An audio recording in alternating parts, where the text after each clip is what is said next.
exactly how it was done in 1824. Today, we begin a 6-day journey to recreate a pioneering seasoning from the famed 1824 cookbook, The Virginia Housewife. This is Mrs. Mary Randolph's tomato soy. We start by slicing ripe tomatoes. The term soy in English cookbooks in the 18th and early 19th centuries referred broadly to any dark, fermented or savory liquid seasonings, inspired by soy sauce coming to America via the Dutch and the Brits from China and Japan. It was a time when soybeans weren't cultivated or fermented locally. Cooks make substitutes using anchovies, mushrooms, and in this case, tomatoes, which by the 1820s were just becoming accepted in American kitchens. You can see why Mr. James Beard called Mrs. Randolph a far-seeing genius. We sprinkle the bottom of our container with salt. Our only deviation from the recipe is the volume. Instead of 25 kilos, we'll try to fit 5 kilos in this. We layer our tomatoes, and we're keeping the skin on. Besides convenience, this will also give us a hint of bitterness and a bit more complexity. The pectin in the skin would also thicken the liquid during long cooking. Now we salt very generously. Mrs. Randolph suggested half a pint of salt per layer.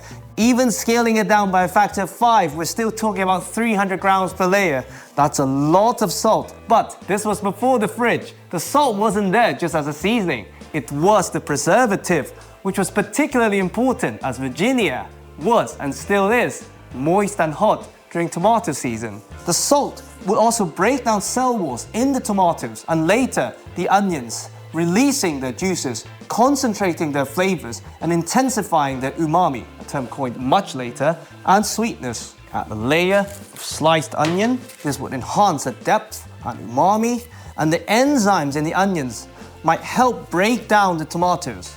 And once again, with the skin on, this will also give us some color. And we go again.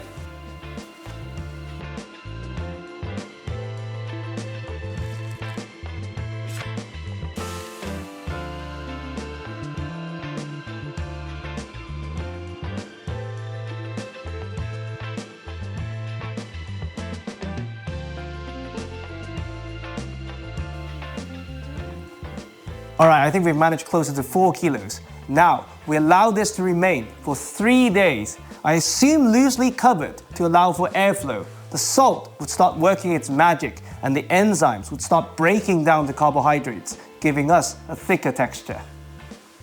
After 3 days during which we've mimicked the weather, we boil them from early morning till night, constantly stirring and mashing.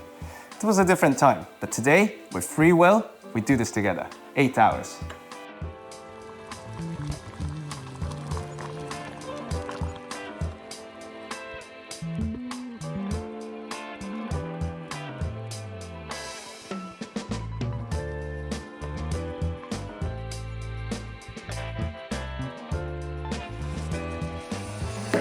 Overnight rest.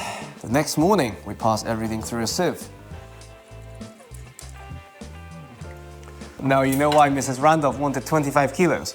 We season with some cloves for some depth and almost a hint of medicinal aroma. Allspice for some rounded warmth and complexity. And you can see how this could be a precursor to what is tomato ketchup today, or at least influenced it slightly. Whole black peppercorns for some heat and sharpness, and a small wine glass of cayenne for more heat and some fruity notes. And very simple, we just need to let this boil for a day. After another overnight rest, we have a pot full of sodium and glutamate. Sound familiar? We simply bottle and cork, and this would keep for a long time. Now, what does 1824 taste like?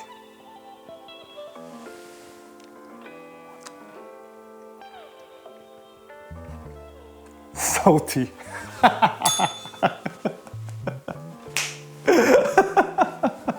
It's really salty. In a nice way.